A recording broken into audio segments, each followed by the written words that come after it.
Hermès, Léa et Mathilde en lisent des livres et même beaucoup, plus de 100 par an. Une passion qui prend de la place.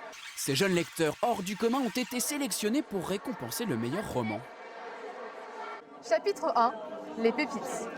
Les pépites, c'est un peu le Goncourt de la littérature jeunesse. Et pour la première fois, ce sont des enfants qui constituent le jury. Une responsabilité qu'ils prennent très au sérieux. On découvre complètement. C'est vraiment une expérience intéressante à faire au moins une fois dans sa vie.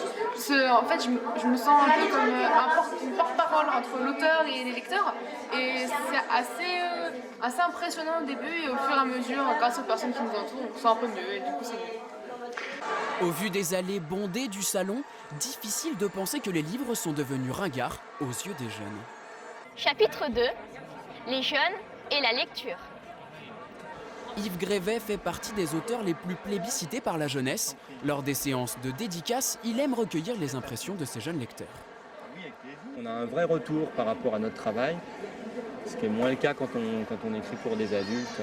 Là, on a vraiment des vrais échanges et on sent que parfois des livres ont été importants pour eux. À l'échelle nationale, les chiffres sont parlants. Chaque jeune lit en moyenne 20 livres par an. Une activité de lecture répandue que les jeunes se réapproprient. Chapitre 3, YouTube et la littérature.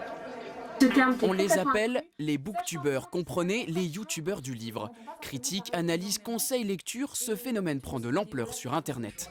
Miss Book fait partie des chaînes YouTube qui génèrent le plus de vues grâce à un ton décalé. Et il se trouve que YouTube, c'est aujourd'hui la plateforme préférée des jeunes.